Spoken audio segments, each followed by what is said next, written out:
Aloha and welcome to Connection to the Cosmos with your host, me, Dr. Lisa Thompson, where I have out of this world conversations with extraordinary people. And today I am really excited to have on Jillian Ribbons, and we're going to bring her on in just a moment. But first, just a couple of announcements. If you have not still grabbed my 20-minute meditative journey to meet your galactic family and guides for free, it's on my website, mysticmanta.com or drlisajthompson.com. And if you're coming to Hawaii, particularly to the Big Island, Kona side, come on one of my Big Island UFO tours where you will get to see the night sky in a whole new way using my advanced Generation 3 military night vision goggles. And yes, we do see spacecraft all the time. Not kidding. Okay, so, and more information about those tours is bigislandUFOtours.com. So without further ado, bringing on Jillian. Hello, Jillian. Hi. So let me share your bio with the audience and then we'll just jump right into the conversation. Great. So Jillian Ribbons L.Ac is an emotional alchemist. Through Akashic Records, vibrational frequencies, acupuncture, and manual therapy, she helps sensitive beings to alchemize their emotions in order to integrate parts of themselves and return to a state of wholeness.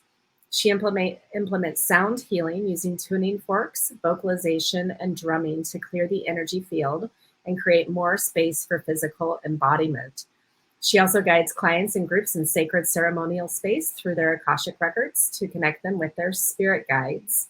She sees clients one-on-one in Port Ludlow, Washington, but also remotely throughout the world, and facilitates plant medicine retreats in Ecuador with Corazon de Pachamama.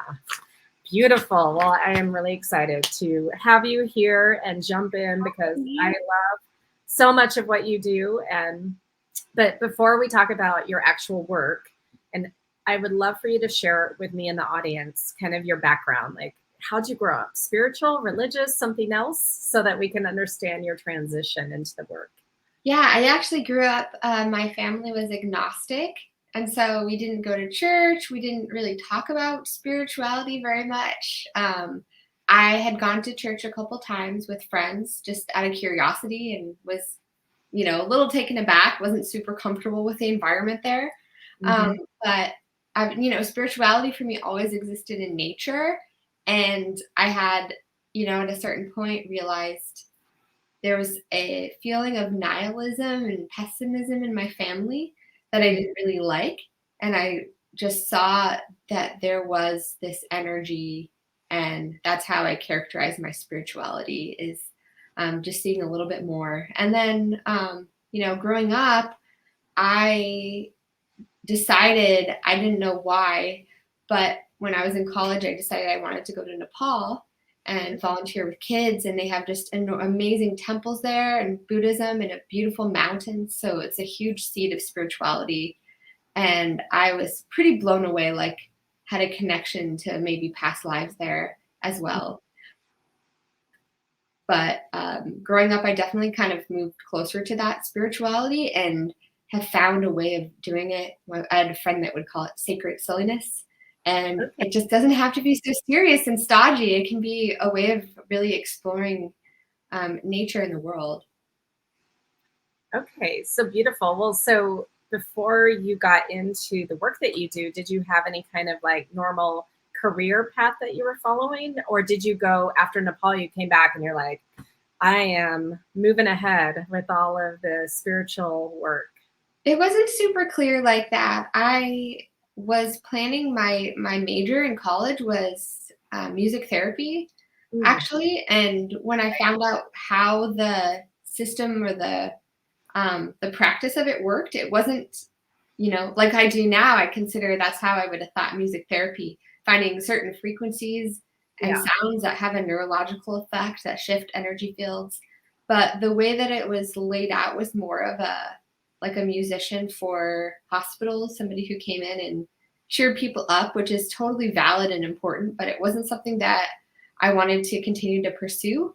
And so as I finished my school, I discovered this woman that is part of my career path was refugee support and trafficking support. Okay. And this woman was facilitating acupuncture at a center for people who had been trafficked and Hmm. using these ear points for detoxification. So it was a completely drug-free way of allowing people to resolve the addictions they had to substances and also just stress and trauma. It helps anybody. Hmm. So I got into the field of acupuncture through that. And then with the template of acupuncture, I was able to apply whatever else that I wanted as I got interested in it and applied different modalities and just have a lot of fun. Okay. Well, so acupuncture then was your first modality that you got trained in? Yeah. Okay. And then what was the next step for you from there? What I mean, because you do Akashic Records, you've got Yeah. this. There's the rabbit hole. So I got into visceral manipulation and cranial sacral using Mhm. the organs to help balance the body. And that kind of actually starts as I studied it more and more, started to move into this Reiki place where we're connecting the emotions of the body that are not processed in the organs, in the brain too, and making that connection and allowing that to move out of the field, which it really shows clearly to me listening to the body that's in the field. Hmm. But the next thing after I started the visceral work was 2020, another rabbit hole that got me really open to and it didn't have anything to do with the pandemic, but the pandemic kind of gave me the space to explore it a little bit more. Yeah. And that was how sound frequency affects the body, Mhm. because I had been for years using my hands to listen to the body and feel where energy is moving and where energy is blocked.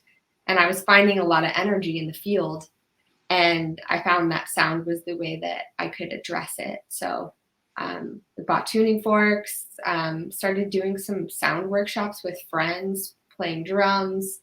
I got into the Akashic Records, and that was through my own healing journey, Okay. through finding that there was just this unresolved grief in my body that I didn't know where it came from, and doing deep dives to find sources of it and just to resolve it and clear it. Not really to get attached to why is this past life coming up, but Mhm.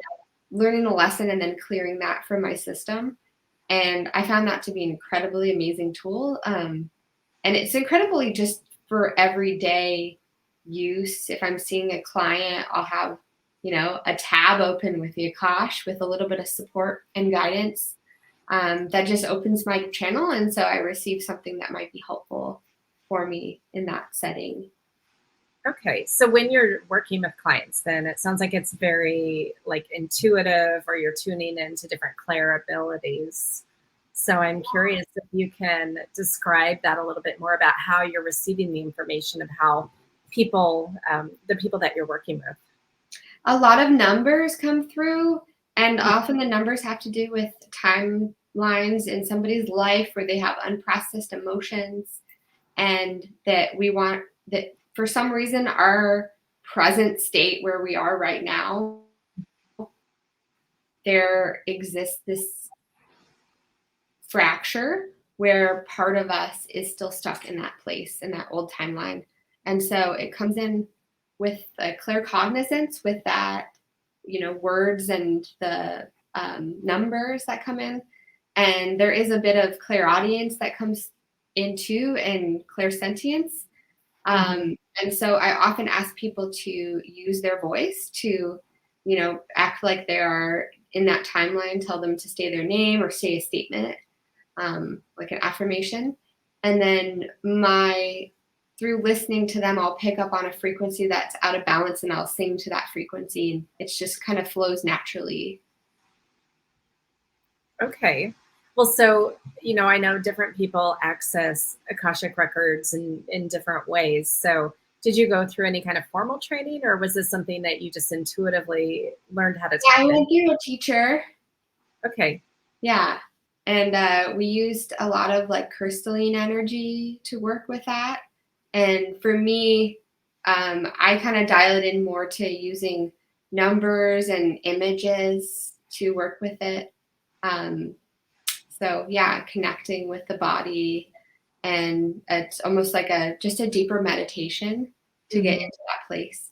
And there's so many ways that people access those fields, but Yeah. So, well, you mentioned that you went through your own healing journey. Are you willing to share what you went through with that? yeah, it was, I believe, because I have the lab testing, I, can experiment on myself. So I was able to do a lot of lab testing, and I had a lot of toxicity, um, for reasons that I'm not sure of. It could have been, living in a really natural part of the world, and, you know, even just well water or something that could have gotten into the system. But Hmm. there was a lot of perchlorate, like bleach byproducts, Hmm. some diesel byproducts as well that I had from a heater that I was using. Mold and mycotoxins. I've definitely lived in environments with that. And I just kind of started losing weight, couldn't digest a lot of foods, had a lot of histamine reactions. Once I started treating that, but I wasn't sure if the protocol I was on was the proper protocol. It did make it worse because my body was just recycling these toxins. Okay. And I can understand why people just don't want to be in their skin when they have this histamine reaction and this anxiety and this panic. So yeah, there was so many layers of, healing is so many layers. I also used a bit of Cambo medicine, which is a frog. Okay. It's not a plant medicine. It's from the Matsis tribe, from a frog. It's a secretion, but it's a very physical. It's not psychedelic. It's a very physical detox, Oh, um, okay. So, physical and energetic.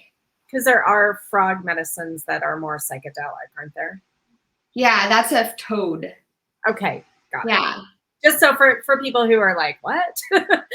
Okay, so yeah, so continue about that. So it's Yeah, so I was just in a process of getting those things out of my system and clearing them. It took a long time, but I think, one of the huge things for me was just to have my own personal resource, like my guides on speed dial with yeah, the Akash, that I could center myself and I could find support and guidance that I'm doing the right thing, moving in the right direction.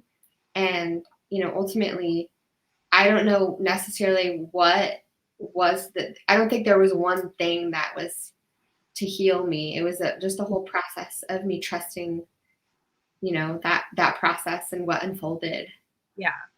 Okay. Well, so can you, I guess, share what some clients would come to you for? Like, because you do a lot of different modalities, and so I'm just like, who are your best type of clients? Like a lot of us, my clients are often a lot like me, just Mhm. energetically sensitive and empathic, and wanting to create more boundaries and more support. But it's not always cut and dry like that. People come to see me, and they don't usually, the reason they come to see me in my physical acupuncture practice, Mhm. at my office, is for back pain or neck pain. I work with nerves and neurological issues, so it can be helpful. But I always believe that people aren't necessarily coming to me for what they think they're coming to me for. And often what we do is a lot of childhood trauma support and redirecting that, Mhm. clearing that energy. Okay. And then, so if people are coming to you, I guess, traditionally for acupuncture, because a lot, most people know what that is. Yeah. When do you know, okay, well, I need to bring in the tuning forks, or I need to bring in the Akash, or is it just all part of your sessions and you just go wherever the session needs to go? Yeah. So I listen to the body, and I feel, it's an osteopathic listening that I use to feel where there's restriction in the body, applying a little bit of stress, and the body tells me where there is a restriction. That might be different than what Mhm. the energetic body is doing, because the energetic body may be elsewhere, but I focus on those things and just Mhm. flow with it. And yeah, there's not usually not a person that comes in that I don't want to do any energetic work on. Okay. And your clients, I'm sure, like, yep, I'm open to whatever Yeah. is going to help. Yeah, it's amazing how many people open to, because we are energetic beings. It's hard to separate our physical body from the energetic parts of us. That's what gives us life. Yes. So, in terms of, so you're, in your bio, you say that you see clients one-on-one, in person, but that you can also work remotely. So, I mean, I'm very familiar with acupuncture. I've had it done throughout my life. So I know that that isn't something necessarily that you can do directly, correct? But the It's other not work, really the focus, no. It is possible to do anything over, sound waves, because the energy doesn't know any boundaries or time or space. So it is right? possible to work with that.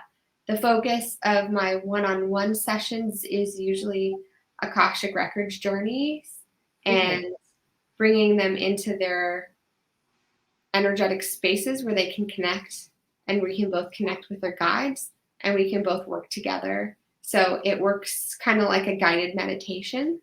okay, And for people that, there's often reasons why there's blockages, why people aren't seeing, visualizing, receiving the messages. And we work with that as well. But I also tend to do some manual energy, like Reiki work over the phone. And I can also do the sound healing because I can pick up on those frequencies and work right. with that. Okay, okay.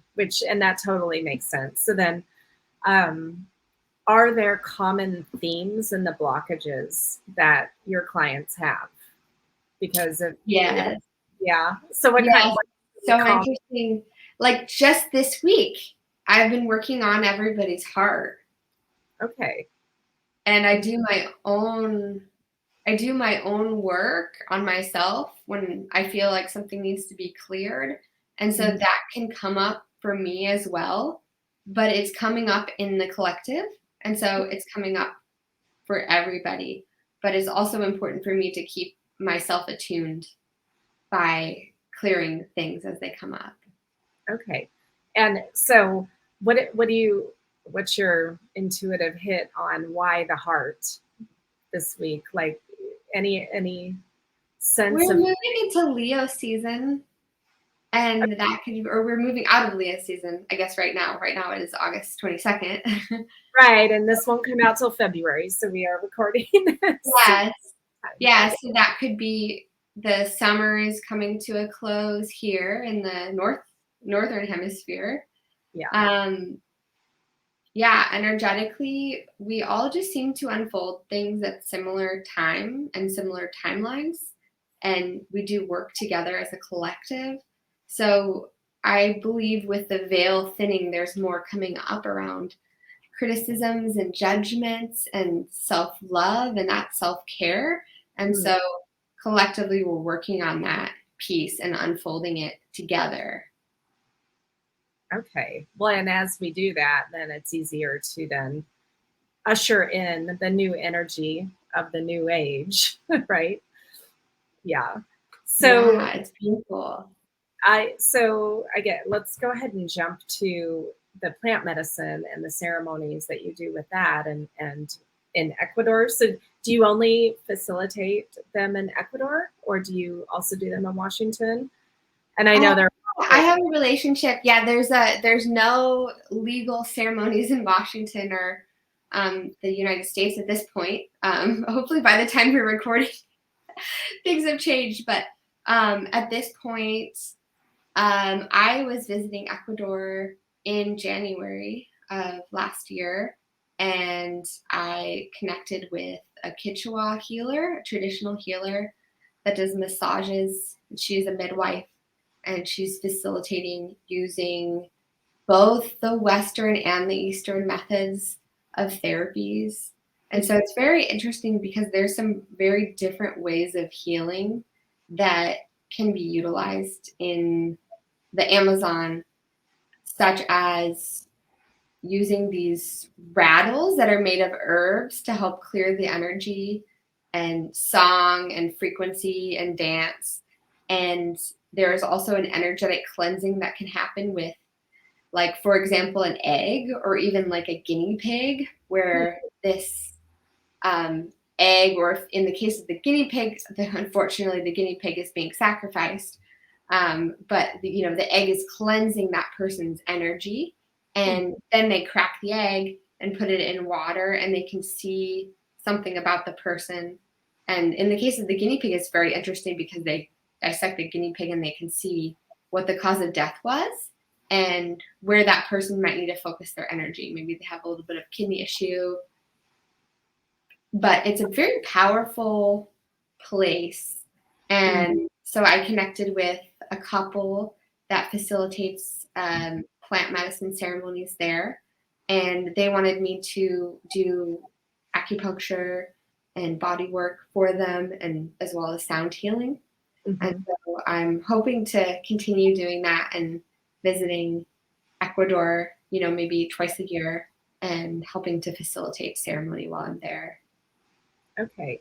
And so what was your own like aha moment of working with the plant medicines?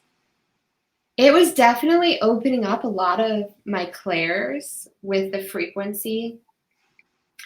And I don't know if people listening have experience with plant medicine, but the person, it varies in ceremonies, but there's often a diet that happens between the curandero or the shaman and the plant that they are dieting. They will drink that plant in tea or some other form for, a couple, like 5 days to up to a couple of months. And they will eat a special diet and limit their access to the outside world. And this will lead to them connecting with the frequency of the plants and being able to sing the frequency of those plants. And so it's very much of connecting to that. And, being in ceremony, it's almost like you don't necessarily know why. We often have emotions that we can't place. They could be past life. They could be something we just blocked completely. And the experience is feeling like somebody is singing this song of your soul back to you and receiving that song of your soul and the joy and all the wonder of the being that you are, and fully appreciating that. And that frequency comes from the vocals that are in the ceremony and the instruments and the smells. If they use tobacco or if they use other herbs in the ceremony, they use agua de Florida often. And the medicine itself has frequencies that move through your body. They move where they need to go in your body for healing. And so what I noticed after one of my ceremonies was that I could now sing those frequencies. I could connect with the frequencies and I could sing them. I could connect that to the people that I work with. And so that was an unfolding of my clairaudience and my clairsentience to feel the frequency and to be able to hear the sounds. Okay. Wow. Well, so you specifically, you're talking about Pachamama. So is that ayahuasca? Or because I know there's ayahuasca and San Pedro and other medicines. Yeah, Pachamama means Mother Earth. And ayahuasca is the plant medicine, the very feminine grandmother medicine. San Pedro is more of a grandfather medicine, more of a light energy medicine, so a little bit more celebratory. Okay. And so for people that are kind of curious about, well, maybe they have some fear of doing plant medicine, or they're curious, like who's a good candidate for plant medicine and who is not a good candidate? Yeah, so there's definitely something to be said about medications that somebody might be on if they're SSRIs or something that could interact negatively with the medicine, and to be able to sacrifice a little bit before the ceremony. I believe it's about 2 weeks that you avoid red meat, and at the very minimum, 3 to 5 days, but trying to keep your diet really clean before the ceremony, no sugar, no recreational drugs. And for people that they take cannabis, and removing that can be a trigger for them. Maybe it's harder to sleep without it. And so you definitely need to have a little bit of ability to have some strength and resilience to go through the ceremony. But as far as actually being afraid of ceremony, I think in some ways it may be scarier not to. If you're curious, if you're listening and this is coming up for you, it may be more scary not to address, because that's what happened for me. I thought, oh, I don't know if I want to meet those demons. I don't know if I want to see those cobwebs in the closet. And it was coming up for me in a big way. I had some PTSD from a former relationship and lots of things, compiling together. And I realized it's definitely time just to unfold that. And it doesn't necessarily have to be like one of the people that I've worked with, he said, don't watch documentaries on ayahuasca, because they will show people that are given way too much medicine and they're having a crazy experience, or they're puking a lot. And for me, the puking wasn't really a huge part of it. There's several ways to move energy out of your body. Sometimes people shake, sometimes people cry, people emote. And so it's not necessarily something to be afraid of. I think it's more scary to carry around things that are harmful. Well, yes. I totally agree. Well, and when we're carrying around that darkness, I mean, those stuck emotions and the traumas, that's what's creating the illness in our body as well. Yeah, it's incredible. And like, for me, it's incredible how much is always still there. No matter how much work that we do, there is still a lot to be released. And with the massive shifts on the planet and the unfolding and the releasing of the veil, there's so much that it can be stuck. And so it's just our due diligence to keep doing whatever really works for us that we believe is helping to clear that, and just keep doing it for ourselves and for the planet and for our relationships. Yeah. Well, and we are human, and as long as we're still alive, we have more and more layers, deeper and deeper stuff, right? So we're never done until we're physically done. We're unfurling lotus. Yes. And even then, depending on how you believe spiritually, after we leave this body, or after, we continue the great journey, there's still unfolding to be had. There's still, things that we might bring with us. And so, it's an important spiritual journey to keep that moving. Yeah. So for you, having access to the Akashic Records for yourself, what has been, I guess, the biggest aha coming out of that for yourself, but then also then using it with your clients? So I'll start with using it with my clients, because, I don't always get like extreme details, and I don't necessarily want a lot of details about somebody that I just met. And I mostly want a little direction and a little support. There was one time when I heard, with the clairaudience, oh, she's still mourning the loss of her father. And I had not met this person, and I found out that she was, it was in her teenage years that this happened. But with just the things that affirm your belief in the magic of working with these energies, that I believe that if I'm supposed to know that information, if it's going to be helpful for me, then that information will be shared with me. And if I don't need to know that information, maybe there isn't a story around something. Maybe I'm just unpacking something.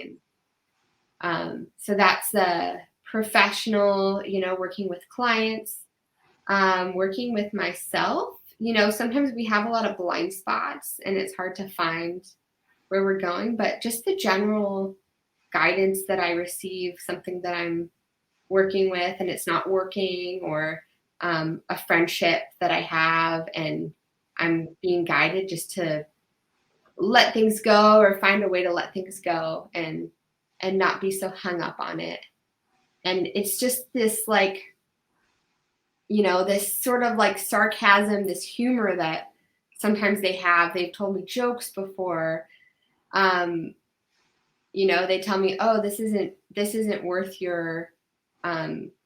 it's not worth the amount of ink that it takes to print on a piece of paper to deliver a message, for somebody that isn't in alignment with you anymore, that you're able to just break that connection. They've given me images of a trapeze, like you have to let go before you grab onto the next trapeze. And it's just been a really supportive thing for me to allow my emotional body to have some strength and allow me to receive. So I think everybody should connect in that way, spiritual, with their guides. Mm-hmm. Okay. And I love that image of the trapeze. Never thought of it like that before. But yeah, sometimes you just have to take the leap of faith, right? You just have to take that step or jump, whatever. And trust is coming up a lot too lately. I don't know what's unfolding on the planet, but being able to trust the process and to come at it with a feminine perspective of I'm going to be in my power and I'm going to hold the frequencies of what I want to bring in, of love, of safety, of support, and know that I'm doing everything I need to do, but allow what is going to come in instead of chasing. It's like instead of chasing butterflies, you're standing and allowing the butterflies to hold your frame. Yes, I love that. So I'm curious because I have had other people on the show that do Akashic Record kind of work, and some of them work mostly just in the earth realm. Others expanded out to the greater kind of galactic realm. I'm just curious for you, are you more earth-based, or are you just like, it's all there and whatever's going to come? An interesting anecdote is after I had a ceremony about a year, maybe now a year and a half ago, and I was unfolding so much. It was during, at the end of a really major healing crisis, where after that I was like, I'm good. I don't need to sign up for ceremonies. I don't need to do Cambo. I don't need to worry about it because I know things are unfolding for me. And what I noticed about that was that my own frequencies, I had been continuously unfolding old timelines and past lives and intergenerational traumas and childhood traumas, and continuing to bring those to light, and bringing them to light not to become attached to them, but to release them and let them go. And I did a session with somebody who was in my class, and what came up was the middle earth came up. I turned into the earth. I was the pain of the earth. I could feel like a shard of glass in my heart. And when I went to go touch the shard of glass, it became a portal, and I went into the portal, and then I went into like an Arcturian wonderland where I was swimming in the water. And it was so interesting for me because that was one of the first times that I was really experiencing off-planet utopia. There's been some dystopian off-planet memories that I've had of past lives, but I was able to break through something really big where I know that on this planet there's been a lot of pain and a lot of trauma, and working on continuously unfolding it for a long time until I could just move into the bliss and the happy place of, people love going on journeys, but a lot of times journeys are, they're scary, or we're going to see things that are hard and difficult. Okay. Well, and so your clients, I'm curious, have they needed to tap into that more kind of galactic cosmic realm? Or I definitely have had some extraterrestrial, if that's the correct word now, interdimensional beings. I connect with these beings as well. I don't know where they're from. Just like to call them infinite beings or infinite beings of light. but I connect with that through Reiki kind of energy. And I've had people also connect with this sort of extraterrestrial or this different parts of them that are existing in this different space. But a lot of what comes up is childhood. I think childhood is something that we have to work through and the process. Yes.